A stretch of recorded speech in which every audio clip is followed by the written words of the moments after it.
على سيدنا ومولانا محمد معدن الجود والكرم وآلہ وصحبہ وبارک وسلم. سب پڑھیے الصلاۃ والسلام علی سیدنا رسول اللہ وعلی آلہ واصحابہ یا سیدی یا رحمۃ للعالمین. حمد و صلاۃ کے بعد عزیز دوستو، بزرگوں، بھائیوں، بالخصوص حضرات علماء کرام، سادات کرام، اصلاح معاشرہ کانفرنس کے عنوان سے آج اس محفل مبارکہ کا انعقاد ہے.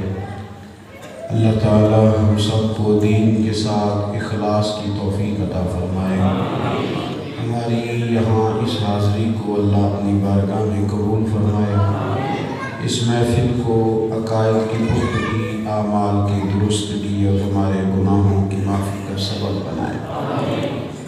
ڈھیر سارے لوگ ہیں دنیا میں جن کی یہ خواہش ہے کہ میں سیدھے رستے پہ آ جاؤں، میں سنور جاؤں،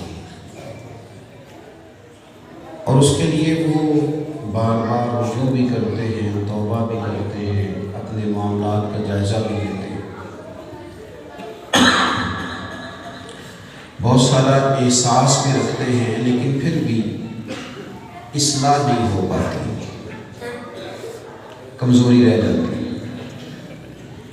میں نے دیکھا ہے کہ جس آدمی کو ہم سمجھتے ہیں کہ بظاہر بالکل دنیا دار ہے، نہ اس کے چہرے پہ داڑھی ہے، نہ وہ باقاعدگی سے مسجد آتا جاتا ہے، لیکن چونکہ مسلمان ہے، کلمہ پڑھتا ہے، حضور سید عالم صلی اللہ علیہ وسلم کا غلام ہے، اس کی طبیعت میں خواہش ہوتی ہے کہ اللہ تو مہربانی فرما اور مجھے اپنے گھر کی اور محبوب کی سنت کی توفیق عطا فرما. تڑپ ہوتی. اور صوفیاء یہ فرماتے ہیں کہ اس تڑپ میں رہنا بڑا کمال ہے. جب آپ اس تڑپ میں ہیں تو پھر اس کا معنی یہ ہے کہ آپ اس رستے پہ ہیں جو رستہ آپ کو اصلاح کی طرف لے کے جا رہا ہے. آپ لوگ تشریف رکھیں جی، اطمینان کے ساتھ بیٹھ جائیں، بڑی مہربانی، بڑے سکون سے بیٹھ جائیں سارے دوست. آپ کا ماشاءاللہ بڑا اچھا انتظام ہے. اور دوسری بات یہ کہ سارے مووی بناؤ گے تو تقریر کس کو سنانی ہے؟ میں نے دو چار لوگ بنا لیں، باقیوں کو دے دیں گے. باقی میری بات پہ توجہ کریں. اللہ آپ کو جزائے خیر عطا فرمائے. راستے میں جب ہم صبح میں فجر کی نماز کے بعد نکل آیا تھا، یہ ہمارا بھائی سے پیار ہے، تو آ گیا تھا ذرا جلدی پہنچے گا، لیکن آج انہوں نے دھند کی وجہ سے موٹر وے بند کر دی. تو یہ پہلا سفر ہے ہمارا ملتان کا کہ ہمیں ملتان آنے میں 8 گھنٹے لگے. لاہور پہنچے تو وہاں پھر پہلے کچھ رش تھا. اس میں بھی خیر ہی ہوتی ہے، اس میں بھی خیر ہی ہوتی ہے. دین کے سفر کے رستے میں بھی اللہ کے رستے میں انسان کو اجر دیا جاتا ہے. تو آپ تھوڑی سی توجہ کریں تاکہ کچھ باتیں آپ کے ساتھ کی جا سکیں. ایگو کم رکھیں گے اس کی. بھائی شوق پیدا ہونا اگر کہ میری اصلاح ہو جائے. ہمارے صوفیاء نے یہ فرمایا ہے کہ نیک متکبر اور گناہ گار عاجز ہوگا، ان میں سے افضل کون ہے؟ وہ کہتے ہیں کہ گناہ کر کے یا گناہ گار ہو کے رونے والا، اپنی غلطیوں پہ رونے والا، نیکی کر کے اترانے والے پر افضل ہے. وہ افضل ہے اس لیے کہ اس کو تو بخار چڑھ گیا کہ میں دیکھا تو یہ تو بہت ساری نیکیاں ویسے ظاہر کر دے گا. تو اصلاح کا شوق ہوتا ہے ہمارے دلوں میں، ہم ٹھیک ہو جائیں. یہ جذبہ بڑا اچھا ہے. اب اصلاح ہوگی کیسے؟ تو اللہ تعالیٰ نے نا ایک نسخہ، بہت ساری باتیں ہیں کتاب و سنت میں، ایک بات جو آیت میں نے تلاوت کی، ایک نسخہ اللہ کریم نے ہمیں دیا. فرمایا یا ایھا الذین آمنوا اتقوا اللہ وقولوا قولا سدیدا. یہ قرآن مجید کے لفظ ہیں. ہم سب چاہتے ہیں کہ ہم ٹھیک ہو جائیں، ہمارے ماں باپ بھی چاہتے ہیں کہ ہم ٹھیک ہو جائیں، ہمارے دوست بھی چاہتے ہیں ہم ٹھیک ہو جائیں، ہمارے اساتذہ، ہمارے پیران نظام بھی یہی چاہتے ہیں.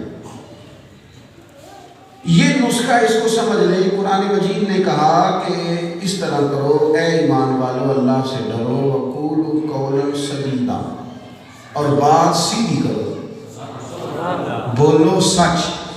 صحیح بات کرو. یصلح لکم اعمالکم، اللہ تمہارے اعمال سوار دے گا، اور میرے عمل نہیں سمجھیں گے ویغفر لکم ذنوبکم، تمہارے گناہ بھی معاف کر دے گا. سنورنے کے لیے، اصلاح کے لیے انسان کا سچ بولنا ضروری. ہمارے یہاں یہ ہوا ہے کہ جھوٹ اس کثرت سے، بددیانتی اس کثرت سے، دروغ کوئی اس کثرت سے. اب تو لوگوں نے جھوٹ کا نام ہی بدل دیا، اس کا نام بہانہ رکھ دیا. اور جی میں نے ایک بہانہ کر دیا تھا، آپ صاف صاف کہے جھوٹ بولا تھا، نام بدل دیا. سچ جو ہے نا، سچ یہ انسان کو باوقار کرتا ہے. دنیا میں غریب بندہ وہ نہیں ہوتا جس کے پاس پیسے ختم ہو جائیں. غریب وہ ہوتا ہے جس پر لوگ اعتبار کرنا چھوڑ دیں، جس کا اعتبار اٹھ جائے کہ یہ بندہ ٹھیک نہیں، غلط بات کرتا ہے، جھوٹ بولتا ہے، فراڈ کرتا ہے، اعتبار ختم ہو گیا. یہ بندہ کمزور ہو گیا ہے. اب یہ کوئی کاروبار نہیں کر سکے گا، کچھ آگے نہیں ڈلیور کر سکے گا، کوئی کردار ادا نہیں کر سکے گا. سچی بات کرنے والا آدمی، ہم نے ایک تو باتیں زیادہ کرتے ہیں، جو لوگ زیادہ باتیں کرتے ہیں وہ بھی کئی دفعہ غلط باتیں کر جاتے ہیں. دائرہ وسیع کر لیتے ہیں، بہت زیادہ شوق ہوتا ہے آگے بڑھنے کا، اپنے آپ کو محدود نہیں رکھتے، کمزور ہو جاتے ہیں. دوسرا یہ ہے کہ بلا وجہ جھوٹ، بلا وجہ غلط بات. بیوی اپنے شوہر سے کہتی ہے کہ تم پیسے تھوڑے دے دیا کر، کپڑے بھی سادے سے لے کے دے دیا کر، پر سچ تو بولا کر. تو اگر ملتان شریف شہر گیا ہے تو وہی بتا کے جا جہاں گیا ہے، جھوٹ تو نہ بول. ماں باپ اپنے بچوں سے کہتے ہیں کہ تیرا اعتبار کھول نہیں، تو کیا کہتا ہے. یہ ہماری جو محافل ہوتی ہیں شادی کی، بیاہ کی، ساری برادری بیٹھ کے طے کرتی ہے. ساری برادری آپ تشریف رکھیں جی، اپنا اٹھیے گا پیسے لے کے، اللہ آپ کو خوش رکھے، اللہ آپ کو سلامت رکھے. نہیں پیسے لین تھوڑی آئے ہیں تھوڑے کو، اللہ خوش رکھے. پیسے لینے ہوتے تو پہلے لے لے آؤں. اللہ آپ کو جزا دے. آپ میری بات پر توجہ کریں، میں تو کوئی بات کرتی ہوں آپ کے ساتھ. عزیز دوستو، ہمارے یہاں شادی ہوتی ہے تو اس میں پتہ کیا کرتے ہیں، ساری فیملی بیٹھ کے ٹائم سیٹ کرتی ہے، اور کارڈ پہ لکھا ہوتا ہے 1 بجے بارات نکلے گی. پھر 1 بجے نکل پڑتی ہے تو سارے مل کے جھوٹ لکھتے ہیں، مل کے اکٹھے ہو کے. دیکھو نبی پاک صلی اللہ تعالیٰ علیہ وسلم سے صحابی نے پوچھا، مومن بزدل ہوتا ہے؟ فرمایا ہو جاتا ہے. کبھی کنجوس بھی ہوتا ہے؟ فرمایا ہو جاتا ہے. یا رسول اللہ مومن جھوٹ بھی بولتا ہے؟ تو نبی کریم نے فرمایا میرا مومن جھوٹ نہیں بولا کرتا، میرا مومن جھوٹ نہیں بولتا. آپ نے طے کیا سب نے مل کے کہ برات جناب 1 بجے کا لکھ دو جی، اور وہ 4 بجے جا رہی ہے، 3 بجے جا رہی ہے. کیوں جھوٹ بولا؟ سچی بات کرنی چاہیے، ٹائم کو مینیج کرنا چاہیے تھا. میں مدرسے کے طلباء سے اکثر کہتا ہوں کہ تم مسجد کے مصلی میں بیٹھ کے اعلان کرتے ہو کہ صبح فجر کی نماز 5:10 پہ ہوگی. تم نے وعدہ کیا قوم کے ساتھ، پھر 11 منٹ کیوں ہوئے؟ تمہارا وعدہ ہے، وقت پر تمہیں نماز کی امامت کرانی چاہیے. یہاں تم کہہ دیتے کہ بھائی 5:10 پہ آ جانا، پھر مناسب وقت پہ جماعت کھڑی کر لیں گے. کوئی گنجائش رکھتے ہیں اس میں؟ کبھی بھی اپنا اعتماد نہ ضائع کریں. ہمارے یہاں تو یہ حال ہو گیا ہے کہ ایم کا امیدوار، یعنی اس نے ڈھیر سارے حلقے کا نمائندہ بننا ہے، بہت بڑے حلقے کا. وہ تقریر کر رہا ہے سیاسی جلسے سے، اور جو آدمی اس کا ووٹر سپورٹر ہے نا، جس نے اس کے نام کی فلیکسیں بھی جیب سے بنوائی ہیں اور ایک فوٹو اس نے اپنے سینے پہ بھی لگائی ہے اس کے نام کی، وہ باہر گھوم رہا ہے. تو اس سے کسی نے کہا یار آج تیرا وہ لیڈر اندر تقریر کر رہا ہے تو سن جا کے. تو وہ کہتا ہے جھوٹ بول رہا ہے، سارے کرنا تو اس نے ہے کچھ نہیں، جھوٹ بول رہا. جب قوموں کا اعتماد اس طرح اٹھ جائے، یعنی یہ مسئلہ یہ نہیں کہ بہت بڑا آدمی تو اس طرح کرتا ہے، یہاں تو ریڑھی والا بھی یہی کام کرتا ہے. ریڑھی والا اچھے آم آگے لگا دے گا اور جو گڑبڑ ہوں گے وہ چھپا دے گا. خدا کے بندے، دیانتداری صرف صدر وزیر اعظم کے لیے ہے، نیچے جو مرضی کرے. اور بھائی حکم ہے کہ مزدور کا پسینہ خشک ہونے سے پہلے مزدوری دے دو. تو مزدور کو بھی تو اجازت نہیں نا کہ وہ آدھا گھنٹہ چائے پینے پہ لگائے. اس کو تو بھی اجازت نہیں کہ وہ سگریٹ پینے چلا گیا تو 20 منٹ وہ سگریٹ پہ لگایا. حضرت محدث عالم رحمۃ اللہ تعالیٰ علیہ مولانا سردار احمد صاحب ایک استاد صاحب کہیں تدریس کی جگہ تھی تو وہ طے کر رہے تھے تدریس کے معاملات. تو انہوں نے کہا جی میں صبح 8 بجے سے 2 بجے تک مسلسل پڑھایا کروں گا. تو حضرت فرمانے لگے نہیں ایسے ہو نہیں سکتا, آپ نہیں مسلسل پڑھا سکتے, آپ کو چائے بھی پینی پڑے گی, واش روم بھی جانے کی عادت ہوگی, ناشتہ بھی ہوگا, ساری باتیں اس میں کر لیں تاکہ وہ جو آپ کمٹمنٹ کر رہے ہیں وہ پوری ہو. مسلسل کیسے پڑھایا جا سکتا ہے؟ ممکن ہی نہیں ہوتا. آپ مومن ہیں, مومن کی شان یہ ہے کہ وہ سچا ہوتا ہے, وہ دیانتدار ہوتا ہے. مومن سے لوگ سچ سیکھتے ہیں, وہ تھوڑی بات کرتا ہے محدود رہتا ہے, اسے پھیلنے کا شوق نہیں ہوتا, وہ سچا ہوتا ہے, پھر اس کی اصلاح ہوتی ہے, باقی سارے معاملات بھی سمجھ جاتے ہیں. زندگی سچائی والی سونی. آپ کو پتہ ہے اللہ نے ہمارے نبی پاک کو بڑی شانیں عطا فرمائی. حضور سید عالم صلی اللہ علیہ وسلم اگر پتھروں پہ پیر رکھتے تھے تو پتھر روم ہو جاتے تھے. محبوب فرماتے ہیں میں آج بھی اس پتھر کو جانتا ہوں کہ اعلان نبوت سے پہلے میں گزرتا تھا تو مجھ پر سلام پڑا کرتا تھا. درخت میرے نبی کو سجدہ کرتے تھے. سورج ڈوب گیا تھا, مولا علی نے نماز پڑھنی تھی, حضور نے اشارہ کیا تو سورج بھی واپس آ گیا. میرے نبی پاک کو اللہ نے کمالات, فضائل, معجزات, اللہ نے حضور کو نبیوں کا امام بنایا. کس کا جی؟ بولیے. ہم باتیں سن لیتے ہیں نا, اس کی اہمیت نہیں سمجھتے. کوئی مرکزی جامع مسجد کا امام ہو تو وہ لکھتا ہے کہ جی مسجد نبوی شریف کے امام آ گئے, وہ بڑی فضیلت ہے دنیا. مسجد اقصیٰ کے امام آ گئے, اور سنو تو صحیح یار یہ کتنی شان ہے جو نبیوں کے امام ہیں. اللہ کے نائب مطلق بارد خدا بزرگ توئی قصہ مختصر, لیکن رضا میں ختم سخن اس پہ کر دیا. خالق کا بندہ, خلق کا آقا کہوں تجھے. اتنی شانیں اللہ نے حضور کو دی کہ کوئی گننا چاہے تو گن سکتا. فضائل, قصائل, شمائل, معجزات, اعزازات, اعجاز, حسن و جمال, جود و نوال, فضل و کمال, کمال اللہ نے عطا کیا. لیکن سب سے پہلے حضور کی جو شان لوگوں کے سامنے آئی نا, جس سے لوگوں نے میرے نبی پاک کو سب سے پہلے جانا, وہ تھا حضور کا صادق و امین ہونا. سب سے پہلے حضور کا جو تعارف ہے جہاں سے بات شروع ہوئی وہ ہے کہ سچے بڑے ہیں, امانت دار بڑے ہیں. آپ دیکھیے کسی بندے سے آپ نے 50,000 روپیہ لینا ہوگا تو بندہ نا مکان چھوڑ کے جا رہا ہے, کرائے کا مکان ہے, تو لوگ اسے کہتے ہیں میاں پہلے میرے پیسے رکھ پھر جانا. صحیح کہہ رہا ہوں؟ ہاں نا تو کرو نا. سمجھ آ رہی ہے؟ جو ہلکا پیسے کر رہے ہیں ان کو بھی آ رہی ہے, جو گھور گھور کے دیکھ رہے ہیں ان کو بھی آ رہی ہے. اللہ کو سلامت رکھے. وہ بھائی 50,000 روپیہ دینا تھا, کرائے کا مکان تھا, بندہ جانے لگا چھوڑ کے, تو لوگ کہتے ہیں پہلے پیسے رکھ پھر جانا. حتیٰ کہ میں نے دیکھا کوئی عمرے پہ جانے لگے نا, عمرے پہ تو لوگ کہتے ہیں پہلے میرے پیسے دے. ایسے ہی ہے. کمال نہیں ہو گئی؟ مکے کے ہر قبیلے کا ہر شخص ہجرت کی رات تلوار لے کے آیا حضور کو شہید کرنے کی. ایک سازش کی گئی کہ ہر قبیلے کا ہر بندہ آئے تاکہ کسی ایک پہ الزام نہ جائے. ہر قبیلے کے ہر بندے کے ہاتھ میں تلوار ہے. حضور کے گھر کے گھر دلوں نے محاصرہ کیا, معاذ اللہ شہید کرنا چاہتے ہیں. آپ حیران ہوں گے, ان باتوں کو عام نہ سمجھنا, ان کا کمال دیکھنا. یہ کوئی معمولی بات ہے؟ اور 10-20 ہزار روپیہ ہو تو لوگ کہتے ہیں بھائی پہلے پیسے دے پھر جانا گاؤں چھوڑ کے. سارے آئے ہیں شہید کرنے. پر یہ جو حضور کو شہید کرنے ہیں نا ہجرت کی رات, ان میں سے بھی بہت سارے لوگ ایسے ہیں جن کی امانتیں نبی پاک کے پاس پڑی ہوئی ہیں. اس احساس کو کبھی سمجھو. خدا را کبھی اپنے اوپر غور کرو, ہم کس محبوب کے ماننے والے. میرا نعرہ لگانا ہمارا قبول ہو جائے, ہم سے پوچھا جائے گا تمہارا عمل کیا ہے. امانتیں حضور کے گھر میں پڑی ہوئی ہیں.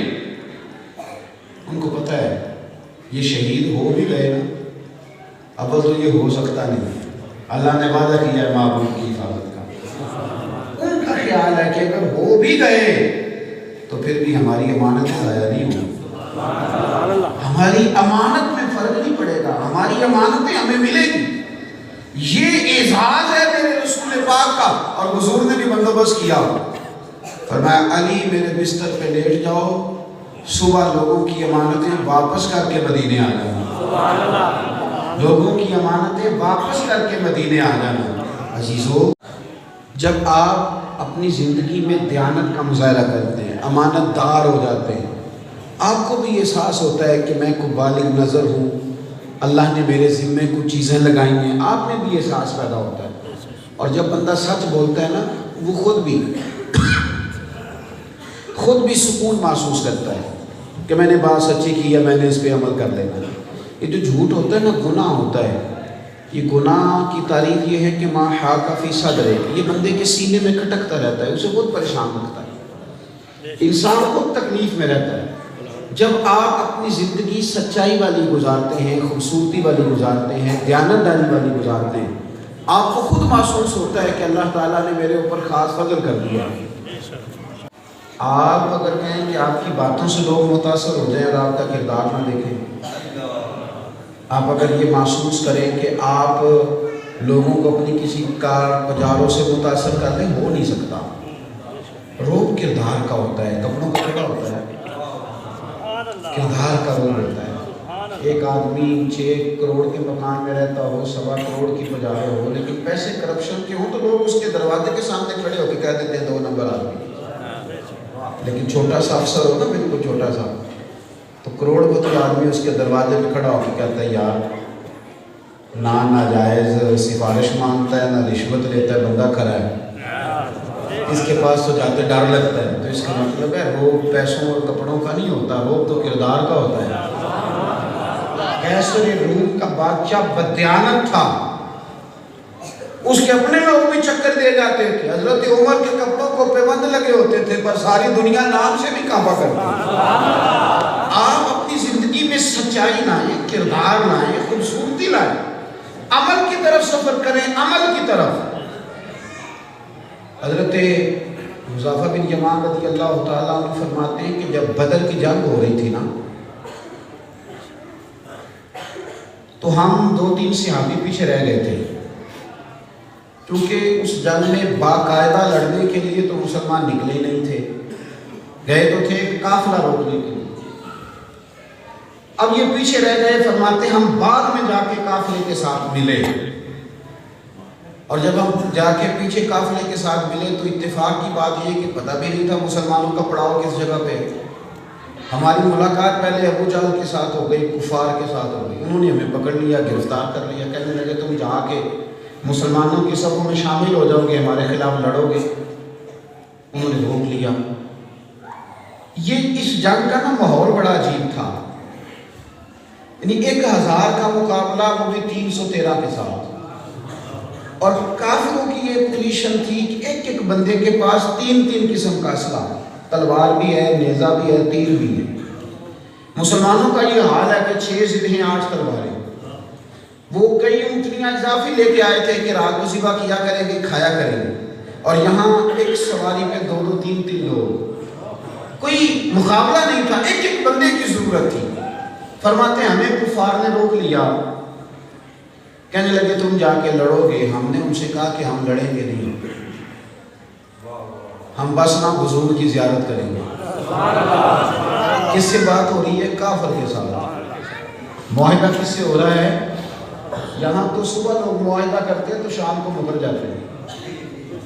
کہا ہم لڑیں گے نہیں، ویسے زیارت کو جا رہے ہیں، قربان جائیں۔ حضرت حذیفہ بن یمان کہتے ہیں انہوں نے ہمیں چھوڑ دیا، ہم حضور کی بارگاہ میں گئے، جا کے عرض کی یا رسول اللہ، انہوں نے ہمیں روک لیا تھا۔ پھر ہم نے ان سے یہ معاہدہ کیا کہ ہم لڑیں گے نہیں، صرف زیارت کریں گے۔ تو یا رسول اللہ ہمارے لیے حکم کیا ہے؟ ایک بندے کی ضرورت ہے اور ہم 2-3 لوگ ہیں، حضور ہمارے لیے حکم کیا ہے؟ تو نبی پاک علیہ السلام نے فرمایا حکم کیا ہے؟ تم نے وعدہ کیا تم نہیں لڑو گے، یا رسول اللہ کس بندے کی ضرورت ہے؟ فرمایا نہیں بھائی ہمیں تو رب کریم کی مدد کی ضرورت ہے۔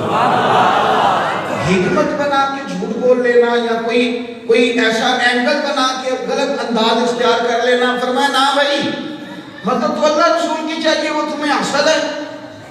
تم سچ بولو، دیانتداری کا مظاہرہ کرو، اپنی زندگی کے اندر ایسا ماحول لاؤ کہ لوگ اعتبار کر سکیں، لوگوں کو پتہ چلے کہ یہ بات ٹھیک ہے۔ طے کر لیا لوگوں نے، ایک صحیح بات نہیں بتائی، طے کر لیا۔ ایسی کمزور باتیں آہستہ آہستہ، بلکہ پریشان کرنے والوں نے تو اب ایک اور عجیب حال کر دیا ہے۔ اب تو وہ تویزوں والے آ گئے، تویزوں والے۔ میں تو بڑا تلاش کیا ہے، تویز جائز ہے لیکن بڑا تلاش کیا، ملا نہیں کہ غوث پاک کب تویز لکھا کرتے تھے، ملا نہیں، کہاں لکھا ہے کہ وہ تویز دیتے تھے، کہیں نہیں۔ وہ تو صبح ترجمہ پڑھاتے تھے، دوپہر میں فقہ کا درس دیتے تھے، عصر کے بعد حدیث پڑھاتے تھے، رات کو 70,000 کا مجمع بیٹھتا تھا، وہ تقریر سنایا تھا۔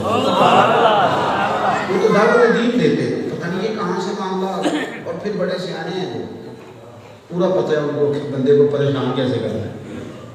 بھائی پیر صاحب کام نہیں چل رہا، کہنے تینوں کسے نے کوش کیتا ہے، نہ کسے کا پتہ ہے نہ کوش کا پتہ ہے۔ اب وہ بندہ بیچارہ صاحب پریشان ہے، اسے پتا تو ہے ہی میرے کتنے لوگ دشمن ہیں، وہ سب پہ شک کرتا ہے۔ تو پیر صاحب اس کو کہہ رہے ہیں کہ تو نے اس طرح کہا اتنے صدقے کے پیسے دے تو تیرا مسئلہ حل کر دوں۔ بھائی تیرا اپنا تو حل ہو نہیں رہا، کہ پیسے مانگ رہا ہے۔ اگر تیرا کسی طریق سے حل ہوتا تو اس سے پیسے مانگتا، کیا مذاق بنا دیا ہے طریقت کے ساتھ۔ یہ طریقت تو ایک حسین کام ہے، لوگوں کو اللہ رسول کی بارگاہ تک پہنچانا۔ آپ کہاں درمیان میں اپنا طواف کرانے لگ گئے؟ آپ تو ایک ناقل کی حیثیت رکھتے ہیں کہ رب رسول کا پیغام پڑھے اور قوم تک پہنچا دیں، اس سے زیادہ نہیں۔ آپ کہاں بیچ میں من سور کے بیٹھ گئے؟ آپ کا تو یہ منصب ہی نہیں۔ آپ کی تو حیثیت ہے کہ بس لوگوں کو اللہ رسول سے مشناس کریں۔ 1,24,000 کم و بیش نبی ہوئے، کتنوں کے نام آتے ہیں ہمیں؟ 1,44,000 صحابہ ہیں، کتنوں کے نام آتے ہیں ہمیں؟ وہ نام بناتے رہتے، تختیاں لگاتے رہتے تو کام نہیں ہوتا تھا۔ انہوں نے نام نہیں بنائے، کام کیے۔ اور حضرت بریلوی کہتے ہیں بے نشانوں کا نشان مٹتا نہیں، او ہمارا مٹتے مٹتے بھی نام ہو ہی جائے گا۔ اپنی زندگی میں الجھے نا، سچی بات، دیانت والی بات، اور زندگی کے اندر آپ تھوڑا بولیں، تھوڑی بات کریں، تھوڑے معاہدے کریں۔ ہمارے ہاں یہ مذہبی جلسے چلتے ہیں 3 گھنٹے 4 گھنٹے۔ بھئی آپ نے دین کا پیغام دینا، وہ تو 25 منٹ میں بڑی آسانی سے دیا جا سکتا ہے۔ نعت شریف آپ نے سنانی ہے تو وہ بڑی ترتیب، اور پھر عجیب معاملہ ہے، نعت خان سب وقت پہ آتے ہیں، وہ چلے جاتے ہیں نعت پڑھ کے، پھر دوسرا ہے وہ بھی چلا گیا، تو سزا کس کو ہے؟ قوم کو۔ آپ بھی تو بیٹھے نا، بلکہ میں تو کئی دفعہ کہہ دیتا ہوں، خشکی آ گئی نا زیادہ سفر کر کے طبیعت میں، وہ کہتے ہیں جی وہ تسی اچھی نہیں بول دے، تسی سبحان اللہ نہیں کہندے، تسی تھوڑا تے مزہ ہی نہیں آیا۔ تو میں کہ یہ مفت ہے یہ سارے، انہوں کہ میں مزہ آنے آیا، اس کو سنجیدہ کریں۔ یہ اہل سنت کا اسٹیج ہے، کوئی معمولی اسٹیج ہے، یہ حضرت محدث اعظم کا اور غزالی زمان کا اسٹیج ہے۔ اس کی آپ اہمیت کو سمجھو، کوئی کمزور انداز نہ ہو۔ آپ درس دین کے لیے آمدان برسرے، مطلب زندگی میں دیانت۔ دیکھو حضرت معروف کرخی رحمۃ اللہ علیہ کے پاس نا بغداد کے سارے لوگ، یہ پیر وہ نہیں تھے جو لوگوں کو تمیز کے چکر میں پورا اجاڑ دیں، نفسیاتی مریض بنا دیں، نہ۔ حضرت معروف کرخی قرون اولیٰ کے صوفیاء میں سے، حضرت معروف کرخی رحمۃ اللہ علیہ کی خدمت میں ایک شخص نے، کچھ لوگوں نے بغداد کے، انہوں نے آ کے عرض کی حضور بڑی دیر ہو گئی، بارش نہیں ہو رہی بغداد شریف، اور حضرت اب تو جانور بھی پیاسے مرنے لگے، دعا کر دیں بارش کے لیے۔ تو حضرت معروف کرخی فرمانے لگے کہ میرے نا خانقاہ کے سامنے ایک کریانے والا ہے، پرچون والا ہے، چینی بیچتا ہے، گھی بیچتا ہے، گڑ، اس سے دعا کراؤ بارش ہو جائے گی۔ کس سے بھی؟ ہاں دکان پہ بھی اللہ ملتا ہے۔ ترمذی شریف میں حدیث ہے، نبی پاک علیہ السلام نے فرمایا جو تاجر سچ بول کے تجارت کرے گا، اللہ قیامت کے دن اسے نبیوں کے ساتھ جگہ عطا فرمائے گا، نبیوں کے ساتھ جگہ ملے گی۔ کہا وہ کریانے والے سے دعا کراؤ بارش ہو جائے گی. لوگ کہنے لگے حضور اسے تو ہم جانتے ہیں، ہمارے ساتھ ہی 5 نمازیں پڑھتا ہے، داڑھی والا ہے، پر اتنا مطلب کہ دعا کرے اور بارش ہو جائے. فرمایا کراؤ نا. چلے گئے لوگ، حضرت کا حکم تھا، جا کے اس سے کہا میاں دعا کر دو. کہنے لگا مجھے کہاں دعا کی. ویسے لفظ تاثیر سے بنتے ہیں، تلفظ سے نہیں. اہل دل آج بھی ہیں اہل زبان سے آگے. مجھے کہاں دعا آتی ہے؟ کہا یار حضرت نے کہا ہے. کہنے لگا شیخ نے فرمایا. کہاں؟ اس نے ہاتھ اٹھا دیے کہ اللہ تیرے بندے آئے ہیں، تیرے بندے نے بھیجے ہیں، تو مہربانی کرتا ہے اپنے بندوں پہ مہربانی کر، بارش دے دے. لوگ کہتے ہیں ابھی اس نے چہرے پہ ہاتھ بھی نہیں پھیرے، کالی گھٹائیں آ بھی گئی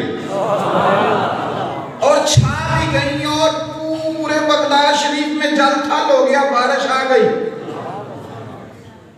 کچھ لوگ تو گھروں کو چلے گئے، جو طریقت کے مسافر تھے نا، سالکین تھے، وہ لوٹ آئے.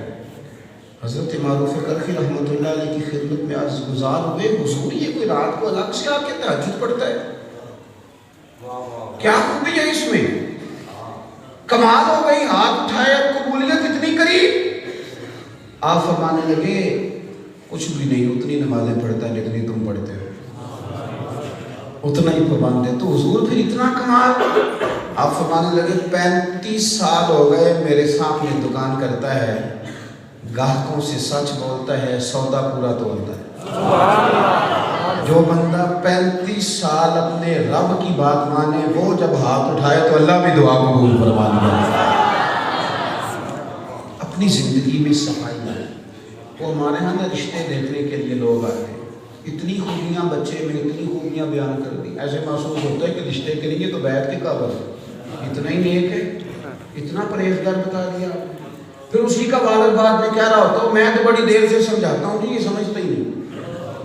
اتنی خوبیاں اپنے بچے کی بتا دی، اتنی زیادہ. آپ کیوں تھوڑا سا اوور ہوتے ہیں؟ آپ کسی انسان کی تعریف میں، ایک تو ہے اللہ والوں کی تعریف، وہ بات الگ ہے، کسی انسان کی تعریف میں بھی مبالغہ رائی نہ کریں. آپ معتدل بات کریں، آپ اتنی بات کریں جس پر پھر آپ ڈیوٹی بھی دے سکیں، آپ اتنا ہی فکرہ بولیں جس کی آپ پھر بعد میں پہرے داری بھی کر سکیں. سچائی زندگی کا حسن ہے. زبان کی صداقت انسان کو بڑی ساری جگہوں پہ بڑی آزمائش سے بچاتی ہے.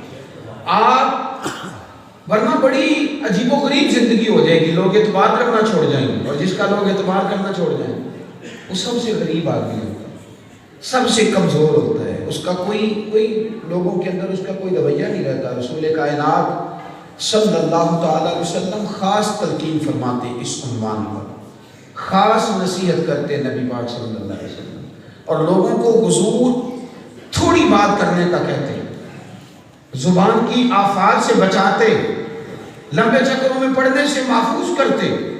ایک تو کوشش کریں سوچیں مثبت رہیں، بندہ مثبت سوچے تو پھر بھی ذرا میٹھا رہتا ہے. اور دوسرا یہ بھی خیال رہے کہ زبان میں لفظ بھی ٹھیک رہیں اور لہجہ بھی ذرا ٹھیک رہے.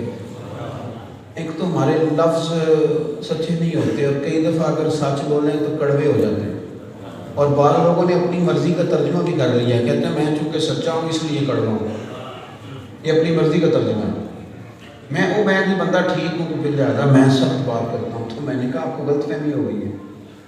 دنیا میں سب سے زیادہ سچ نبی پاک نے بولا ہے، پر سب سے میٹھا کر کے بولا ہے. آپ کسی غلط فہمی کا شکار ہیں. آپ کو کس نے کہا ہے کہ سچا بندہ کڑوا ہوتا ہے؟ آپ کا انداز کڑوا ہے، آپ کا لہجہ کڑوا ہے. اور آپ نا زندگی میں جب لوگوں کی اپنے اوپر نظر رہتی ہے نا، اپنے اوپر، پھر وہ لامحدود نہیں ہوتے، پھر وہ اپنی غلطیوں اپنے گناہوں کا احساس رکھتے ہیں. پھر وہ اقبال نے کہا تھا تو اپنے من میں ڈوب کر پا جا سراغ زندگی، تو اگر میرا نہیں بنتا نہ بن اپنا تو بن. جب آپ کو احساس رہتا ہے نا، اپنی غلطیوں کا احساس رہتا ہے، پھر ویسے بھی انسان تھوڑا سا نا. حضرت لقمان سے ایک بکری سی بات ہوئی تھی، تو کسی نے کہا، حضرت لقمان حکیم علیہ السلام سے کسی نے کہا کہ یہ اس کا جو بہترین حصہ ہے نا جسم کا وہ نکال کے لائیں.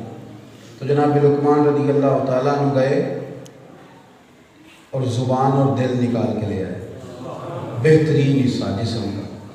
تھوڑے دنوں کے بعد ایک اور بکری ذبح ہوئی تو کسی نے کہا اس کا جو سب سے بدترین حصہ ہے نا جسم کا وہ نکال کے لائیں، دل اور زبان ہی لے آئے.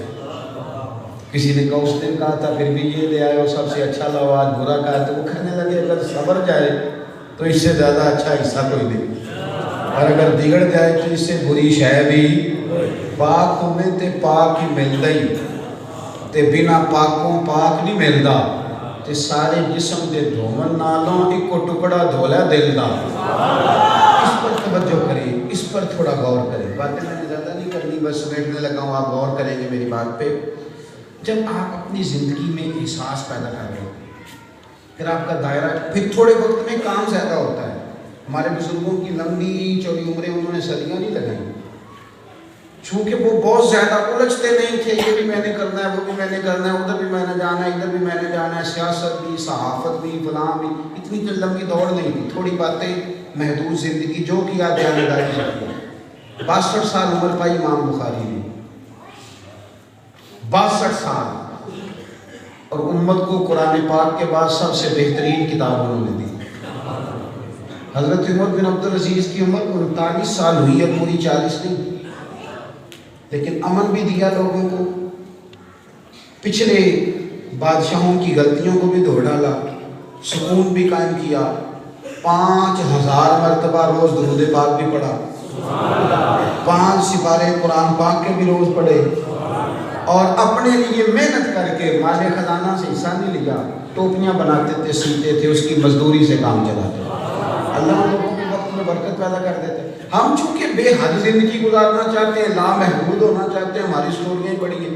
بہت سارے لوگوں کو مل کے ایسے لگتا ہے کہ جیسے نا پاکستان کی نہیں امریکہ کی حکومت بھی ان سے پوچھ کے بنتی. اتنا پتہ ہے, کہتا ہے میں اندر کی خبر بتاتا ہوں. بھائی تو رہنے دے, تیرے پاس اندر کی خبر کہاں سے آ گئی؟ تو اپنی خبر رکھ, اپنے اوپر غور کر, تو کہاں اتنا پھیلتا جا رہا ہے. اتنی لمبی تو انسان کو ہوا میں اڑنے کا تو حکم ہی نہیں دیا گیا. لا یکلف اللہ نفسا الا وسعہا. آپ اپنی زندگی میں اس چکر میں نہ پڑیں, تھوڑی آپ محدود ہو جائیں گے, قربان جائیں. حضرت حرم بن حیان کہتے ہیں کہ میرے دل میں شوق آیا تھا حضرت اویس کرنی کو. حضرت مولا علی شیر خدا فرمایا کرتے تھے اسے مبارک ہو جسے تھوڑے لوگ جانتے تھے, اسے مبارک. شہرتوں کا شوق تو بڑا ہوتا ہے, پھر بعد میں اس کو سنبھالنا. بہت زیادہ لوگوں سے پیار ہو جائے یہ بات تو آسان ہے, پر اتنے حقوق ادا کرنا یہ ہر ایک کے بس کی بات ہے. اٹھ بلیا چلوتے بسیے جتھے بس دے سارے انے, نہ کوئی ساڑی ذات پچھانے نہ کوئی سانو منے. اپنی زندگی میں بہت زیادہ کہتے میں ڈھونڈنے لگا تو مجھے ملتے نہیں تھے خواجہ اویس کرنی. جگہ جگہ جگہ جگہ ڈھونڈا, مکے اور مدینے, بس لوگ کہتے تھے ادھر نکل گئے ادھر نکل گئے. وہ شہرت سے بچنے والا پیچھے پیچھے رہتا ہے. آخر میں نہر فرات پہ پہنچا تو وضو کر رہے تھے. میں نے کہا کہ السلام علیکم, تو کہنے لگے وعلیکم السلام یا حرم بن حیان. تو میں نے کہا حضور آپ مجھے جانتے ہیں؟ فرمانے لگے ہاں میری روح تیری روح کی جاننے والی ہے, روح کی واقفیت ہے آپس میں. تو فرماتے ہیں میں نے ان سے نصیحت کا کہا, انہوں نے کچھ نصیحت کی, تو میں نے کہا حضور کیا حکم ہے؟ فرمانے لگے حکم یہ ہے کہ آج کے بعد میرا پیچھا نہ کرنا, مجھے اپنے رب کے ساتھ تنہائی کرنا, مجھے اس کی بارگاہ میں حاصل ہو جائے. میں چاہتا ہوں کہ میرا مصلی آباد رہے. بس میں نے کہا حضور دعا کر دے, تو کہنے لگے اللہ تیرے میری جنت میں ملاقات کر دے. ہر جگہ شہرت کے دل دادا ہونا, پھر اس میں آپ کسی نہ کسی اور رنگ میں آپ نکل گئے. وہ لوگ جو تنہائی میں تھے وہ بیٹھ کے بڑا بڑا کام کر گئے, بڑی ڈیوٹی کر گئے. ہمیں لامحدود ہونے کا شوق, سچائی والی زندگی, محدود زندگی, سونی زندگی. تھوڑا کر لیں سونا کر لیں, مختصر کریں پر جامع کریں, خوبصورت کریں.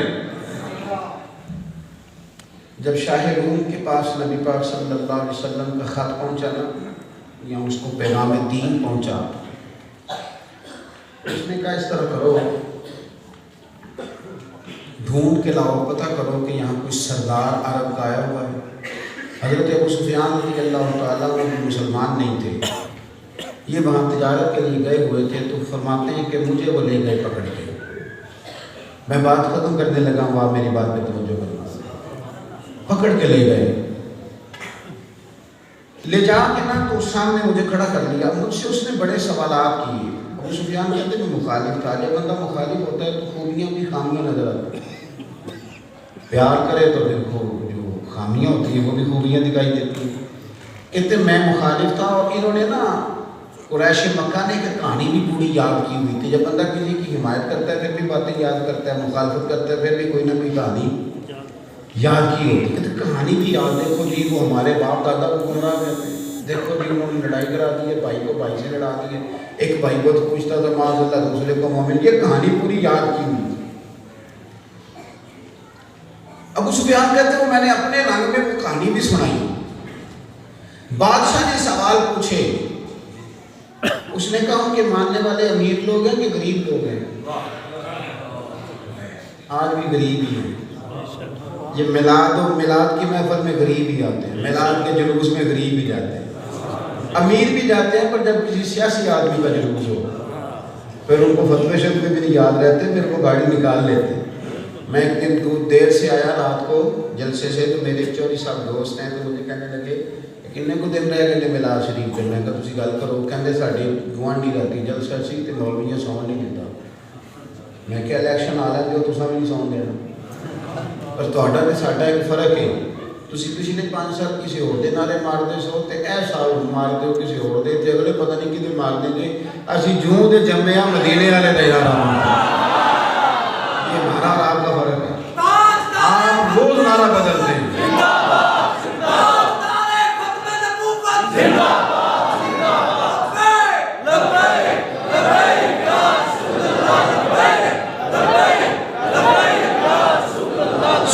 سنیں جی بات سے بیٹھی جائے, توجہ کریں. ابو سفیان کہتے ہیں اس نے سوال پوچھا امیر ہے کہ غریب؟ میں نے کہا غریب ہیں. تو وہ کہنے لگے نبیوں پر پہلے ایمان ہی غریب لوگ لایا کرتے ہیں. یہ محفلوں کا شوق, یہ جلسوں کا ذوق, یہ غریبوں کا ہی ہوتا ہے. امیر کہاں یہ کام کرے, یہ دین آئے غریبوں میں. امیر بھی ہیں اس میں, پر اس پر نا غالب شوق غریبوں کے ہی رہے ہیں. کہتے اس نے بڑے سوال پوچھے, میں نے بڑے جواب دیے. آخر میں نا اس نے ایک بات پوچھی, توجہ کرنا, یہ نوجوان توجہ کریں, جوان اپنی زندگی سچائی والی بناؤ یار. آپ کا لوگوں کو پتہ چلے کہ یہ بولتا ہے تو پتھر پہ لکیر ہے, جو کہتا ہے وہی کرتا ہے. اس طرح نہیں کہ کل یاری کسی کے ساتھ تھی, آج کسی کے ساتھ ہے, پرسوں کچھ اور ہے, سویرے پروگرام کوئی اور تھا, دوپہر اور تھا, رات پتہ نہیں کیا بننا ہے. اس طرح نہیں. کچی پکی زندگی گزارو گے تو کمزور پڑ جاؤ گے. کسی کے ساتھ لگا لیا تو پھر ٹھیک ہے, اگر دوست کبھی کسی غلطی میں بھی مبتلا ہو جائے تو پیار ہی کرتا ہے, سمجھا کے لانا ہے. پر کہہ دوں جی آ سجنا یہاں تے لائیے ہی نہ, تے جے لائیے تے پھر توڑ نکالئے. اپنی زندگی میں کہیں استقامت کا مزاج لائیں, سچ بولیں, دیانتداری ہو, آپ اپنے الفاظ پر پہنا دینا جانتے ہیں. ابو سفیان کہتے ہیں اس نے پوچھا, بادشاہ نے کہنے لگا کیا آپ کبھی, ادھر دیکھو میری طرف, کیا کبھی اس محبوب نے جھوٹ بھی بولا ہے؟ کبھی جھوٹ بھی بولا ہے؟ آپ شعور میں آنے سے لے کر آج تک اپنی زندگی پہ غور کریں, میں اپنی پہ کرتا ہوں. بہت ساری جگہوں پہ ہم کوئی فائدہ نہیں ہوتا, غلط بات کر دیتے ہیں, کوئی فائدہ نہیں, دنیاوی بھی کوئی. کبھی جھوٹ بھی بولا ہے؟ ابو سفیان کہتے ہیں 1 منٹ کے لیے میں نے سوچا کیا دوں بولا ہے, پھر سوچا یہ تو عرب کی وزاداری کے خلاف ہے. اور پھر دوسری بات یہ کہ میں کہوں گا انہیں شاعر, معاذ اللہ جادوگر, کچھ اور, تو شاید وہ بندہ غور کرے, لیکن نبی پاک نے جھوٹ بولا ہے, یہ تو مانے گی کوئی نہیں, یہ تو کھاتا ہی کوئی نہیں. کہتے میں چپ کر گیا. تو بادشاہ نے پوچھا سردار سوچتے کیا ہو, بتاؤ کیا کبھی اس محبوب نے جھوٹ بھی بولا ہے؟ تو ابو سفیان کہتے ہیں میں نے کہا بادشاہ میری مخالفت اپنی جگہ پہ, پر وہ رشتے میں میرے بھتیجے ہیں. میں نے انہیں ماں کی گود میں بھی دیکھا, دادا کے کندھوں پہ بھی دیکھا, چچا کے گھر میں بھی دیکھا, سیدہ خدیجہ کا دولہا بنے بھی دیکھا. میں نے ان کی گود میں بیٹیاں کھیلتے ہوئے بھی دیکھی. ان کے مقدس بال میرے سامنے سفید ہوئے. اختلاف اپنی جگہ پہ, پر اس محبوب کی زبان سے کبھی جھوٹ نہیں نکلا. اسیر دشمن کی چاہ میں بھی, مخالفوں کی نگاہ میں بھی, وہ امی ہے, صادق ہے, معتبر ہے, میرا پیغمبر عظیم تر ہے. میرا پیغمبر عظیم اتر ہے، جھوٹ نہیں کبھی بولا، حضور جھوٹ نہیں بولا۔ کہتے میں نے یہ بات کی تو محفل پہ سناٹا چھا گیا، لوگ چپ کر گئے۔ بادشاہ نے اپنی چادر کو اٹھایا، کندھے پہ رکھا، وہ جانے لگا تو میں نے کہا تو نے اتنے سوال پوچھے، میں نے اتنے جواب دیے، نتیجہ بھی تو بیان کر دوں، رزلٹ بھی تو بتا کیا نکلا نتیجہ۔ بادشاہ کو رزلٹ بھی اناؤنس کر۔ تو بادشاہ کہنے لگا نتیجہ تو نکل آیا۔ کہا وہ کیا؟ کہنے لگا جس بندے نے کبھی بندوں سے جھوٹ نہیں بولا وہ یہ جھوٹ کیوں بولے گا کہ میں اللہ کا رسول بن گیا ہے؟ بندوں سے جھوٹ نہیں بولا تو یہ والا جھوٹ کیوں بولے گا؟ میرے عزیز، اپنی زندگی میں، اپنے لہجے میں، اپنے معاملات میں صفائی لائیں۔ حضور نے فرمایا جھوٹ بولنے سے تیرا مال تو بچ جائے گا، برکت چلی جائے گی۔ بددیانتی نقصان لاتی ہے، تکلیف کرتی ہے۔ آپ اپنی زندگی میں محدود ہو جائیں، پر جتنے ہو جائیں دیانتدار ہو جائیں، وفادار ہو جائیں، بامروت ہو جائیں۔ آخری گزارش آپ سے یہ کرنی ہے کہ ہم حضور سے پیار کرنے والے لوگ ہیں، یہ جماعت ہی نبی پاک سے پیار کرنے والے ہیں۔ اور حضور نے فرمایا نماز میری آنکھوں کی ٹھنڈک ہے۔ دل کرتا ہے نا سب کا کہ حضور کی آنکھیں ٹھنڈی ہو، نبی پاک راضی ہو۔ پڑھیں گے انشاءاللہ نمازیں، وعدہ نہیں لے رہا، ارادہ کرا رہا، قسم نہیں اٹھا رہا، نیت کرا رہا، مسجد نماز کی طرف توجہ دیں۔ دوسرا یہ داڑھی نا سارے نبیوں نے رکھی، سارے ولیوں نے رکھی، اور اللہ نے عورت کو دی نہیں، مرد کو اس لیے دی کہ اللہ مرد کے چہرے پہ داڑھی دیکھنا چاہتا ہے، اور داڑھی رکھنی بھی اپنی مرضی کی نہیں، اللہ رسول کی مرضی کی، پوری مٹھی داڑھی، اور اس کا وزن بھی کوئی نہیں ہوتا۔ آپ کہیں کہ یہ بڑی وزنی ہے تو میں لمبی رکھوں گا تو پتہ نہیں کیا ہو جائے گا، اس کا کوئی وزن پوری رکھی۔ کبھی کبھی وسوسہ آتا ہے کہ یار میرے کام ٹھیک نہیں، داڑھی رکھ لوں گا تو لوگ کیا کہیں گے، تو لوگ تو معاذ اللہ ولیوں کو معاف نہیں کرتے، کر دیتے ہیں۔ اگر آپ نے لوگوں کو دیکھ کے کوئی کام کرنا ہے تو پھر تو ساری عمر نہیں کرتے، اور اگر کوئی داڑھی والا غلط کام کرے بھی نا، اس سے انسان ہی ہے نا، فرشتہ تو نہیں ہو گیا، تو پھر بھی داڑھی کا ثواب ضائع نہیں ہوتا۔ داڑھی کا اپنا ثواب ہے، خدا نخواستہ کوئی بندہ غلطی کرے تو اس کا معاملہ اپنا ہے۔ اور آخری بات یہ کہ عورت کا پردہ ہے، ہر غیر محرم سے اس کا پردہ ہے، یہ بیٹیوں کو بات سمجھائیں۔ یہ جو نبی کریم علیہ السلام کی ازواج مطہرات ہیں، دنیا کی پاک بیویاں، وہ مومنوں کی مائیں ہیں، قرآن نے کہا، لیکن حضرت عبداللہ ابن مکتوم آئے تھے تو نبی پاک نے فرمایا تھا کہ اپنی ازواج سے پردہ کرو۔ یا رسول اللہ وہ تو نابینا ہے، فرمایا آپ کو تو نظر آ رہا ہے، پردہ ہے۔ اس لیے یہ جو کہانی ہے نا کہ پیر صاحب کہتے ہیں میری تیاں نے، ان کو تو آپ بنائی ہیں نا، لیکن وہ جو قرآن پاک نے مائیں بنائی ہیں جب ان سے پردہ ہے، تو آپ کس طرح اجازت رکھتے ہیں بے پردہ ہونے کی؟ ہمیشہ خواتین کو شوق دلائیں، اور شروع سے دلائیں، بچپن سے۔ یہ جو ایک ذہن میں بات بٹھائی جاتی ہے نا، ابھی بچی ہے تو بچی کی عادتیں چھوٹے ہوتے پکی کریں گے تو بڑی ہو کے اس طرف آئے گی۔ بچیوں کو ضرور بتائیں، ان کو کہیں کہ ساری کتابوں کو نہیں غلاف چڑھتے، صرف قرآن پاک کو چڑھتا ہے۔ ان کو سارے عمارتوں کو غلاف نہیں چڑھتا، صرف کعبے کو چڑھتا ہے۔ ساری بیویاں نہیں پردہ کرتی، صرف حضرت فاطمہ کی کنیزیں پردہ کرتی، سیدہ عائشہ کی کنیزیں پردہ کرتی۔ ان باتوں پہ ضرور توجہ دیں۔ اللہ کی بارگاہ میں دعا ہے جو میں نے کہا ہے اللہ اسے قبول فرمائے، اور جہاں گفتگو میں ہم بھول گئے اللہ ہم سے درگزر فرمائے۔